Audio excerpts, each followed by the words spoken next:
What's it like to train for it and compete in the Paralympics? And how are adaptive sports different? This is Enable the Disability Podcast, where we share stories, experiences, support, resources, and more for people with disabilities and different abilities. We are at Enable Podcast on social media. My name is Deaf Jeff Herbert. And my name is Kurt Hauer. We're talking with Malik Jones, a member of the Team USA sled hockey team at the 2026 Winter Paralympics. Thank you for joining us.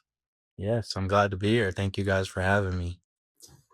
Malik, you won a gold medal at the last Paralympics in Beijing when you became the second Black athlete to represent the U.S. in sled hockey. What has it been like training for the games this time around? It's been good. We came into what we call a residency program. It's where all the players who are named to that 2026 team come together.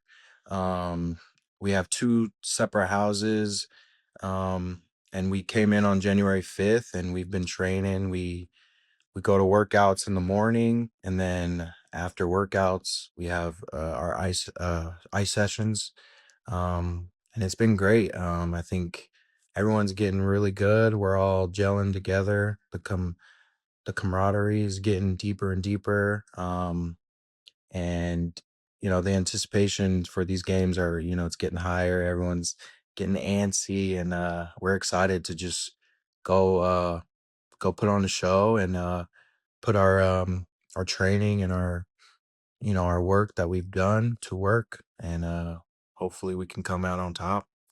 So, Malik, I live in Hershey, Pennsylvania, close by, I should say, and we have the Hershey Bears.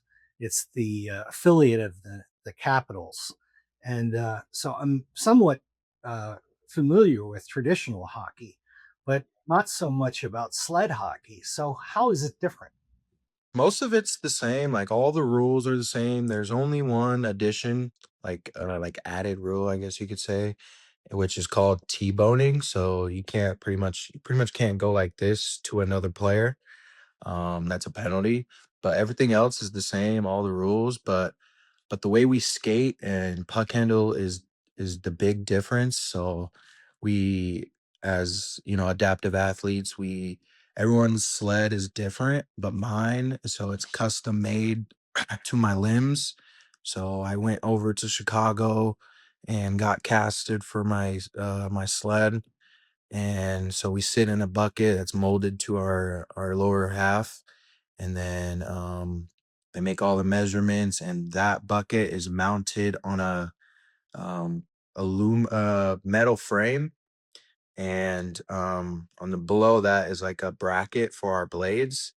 And a lot of people think that we skate only on one blade, but it's actually two, and about a inch and a half apart, so it kind of looks like we're skating on one blade. But then we have two sticks. At the top is where we puck handle, we shoot, pass, and then towards the bottom end is like 4-point picks. And so the way we maneuver is pretty much like a pull motion, and that's how we get around, skate. So yeah, that's like the main difference from stand-up hockey to sled hockey. But everything else is the same. Icing, all the other rules are the same. Do they have the same rule about fighting? Oh, yeah, fighting is also, yeah, we don't really fight in sled hockey. So that's also a difference. But I know some guys wish, but we try to keep the game clean, keep it respectful. So yeah. According to the Team USA website, you were born without shinbones and had both legs amputated at 10 months old. What kinds of challenges did you face while growing up? Yeah, some of the challenges that I faced were just not being able to be like a part of, people with non-disabilities, playing regular sports like basketball or football. Those are two sports I really liked growing up, but being disabled and um just knowing that I can't really play those sports kind of, shot my confidence up a little bit, but um And then I've also dealt with like a little bit of bullying, a little bit just because, I'm different. So, to you people with non-disability, they don't really understand different. So, going through that was hard, but I think it built my resilience and, my character, who I am today. So, Well, so you put a lot of work into training and the sport of sled hockey. Why do you love it so much?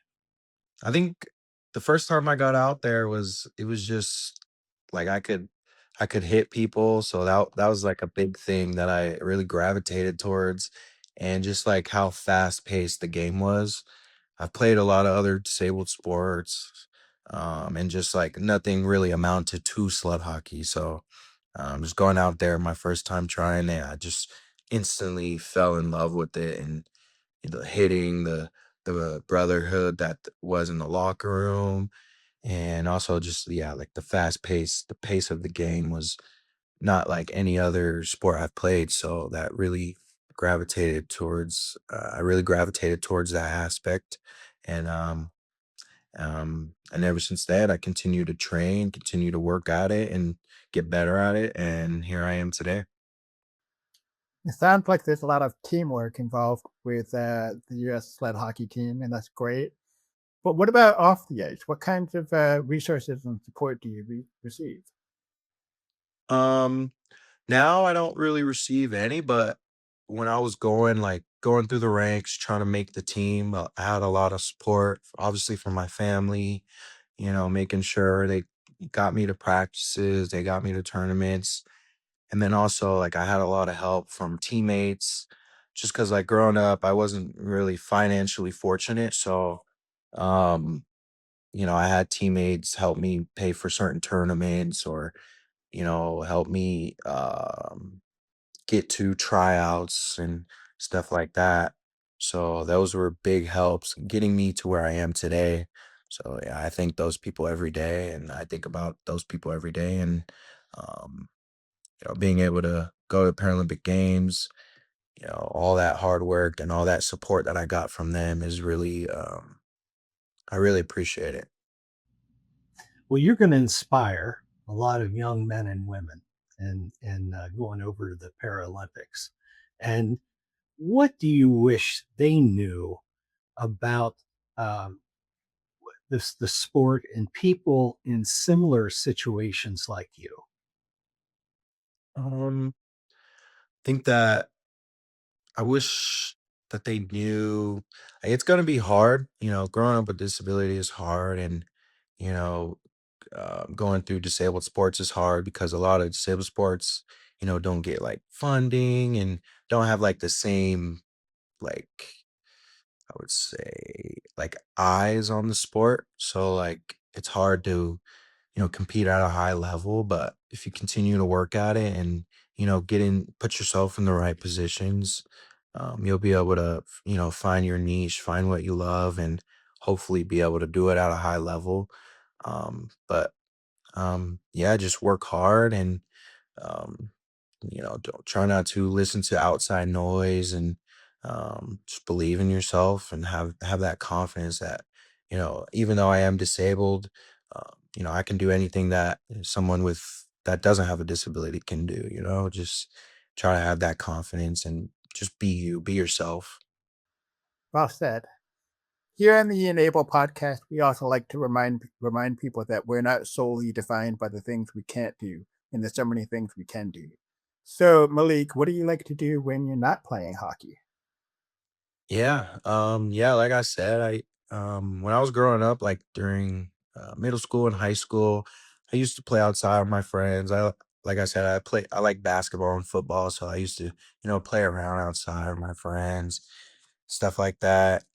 And now I like video games, so I like to play, and it's pretty much all hockey, so I like to play a game called NHL. So never get in the way of the hockey. It's ingrained in me. And then also I like to read into a little bit of like the financial markets, the economy and stuff like that. So, um, yeah. What else do you do at the Olympics or at the Paralympics when you're not playing hockey? Yeah, we'll go around, just explore the village, meet the volunteers, see all the different like attractions in the village. There's stores, there's like for merchandise, there's like a Coca-Cola lounge that you can chill at. There's a Team USA lounge. Pretty sure there's like a rec center too where you can get a workout in, maybe on an off day. And then also my favorite is pin trading. You trade pins with different countries, you trade pins with the volunteers, and you try to rack up, as many pins as you can, and like all on your lanyard and stuff like that. So that's a definitely one of my favorite aspects of being at the Paralympics. Well, Malik, thank you for taking the time to share with us. This has been very inspiring. Do you have any closing thoughts you'd like to share with us? No, just I really appreciate you guys having me, and I'm hoping you guys will be able to watch these games and um, yeah, go Team USA. Where can we get the clothing and that kind of thing? Yeah, there should be like a Team USA shop that should have like a lot of clothes that are similar or the same that we'll be wearing at the Paralympics. So, yeah. Thank you again for joining us. This is Enable the Disability Podcast. We are at Enable Podcast on social media. Please like, follow, and subscribe. And please share this podcast with your friends and families so we can share stories about people with different abilities that bring us all together. Thank you.